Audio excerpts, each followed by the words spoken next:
From what I've seen is we have a lot of tennis courts. We chatted with local mental health counselor Joshua Husted. Joshua commented on the fact that Casper is already home to several tennis courts and that from his point of view, they're largely unused. However, he tells us he's certainly noticed a growth in local interest in the sport. I've also noticed that some kids are getting into tennis and our population is steadily growing. It's become one of those situations where I can see a need for it, but I don't think now is the time. The City of Casper is asking the United States Tennis Association for a $200,000 grant to revitalize these tennis courts here at Washington Park.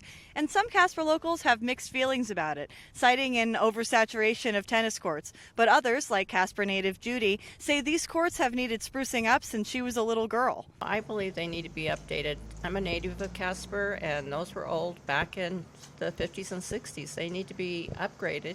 Judy tells us that from her perspective, the courts get used more now than ever before. We asked her if there were any other sports projects she'd like to see the city invest in. I think they probably need more pickle courts because pickleball is really caught on around here. Joshua tells us that he too would be interested in more sports-related initiatives headed by the city. I think we should be more invested in other sports. I was a big baseball player. I'd like to see that come back. The tennis courts upgrade at Washington Park is slated to be just one step of a multi-year, multi-phase Washington Park revival. Julia Conti, your Wyoming Link, Casper.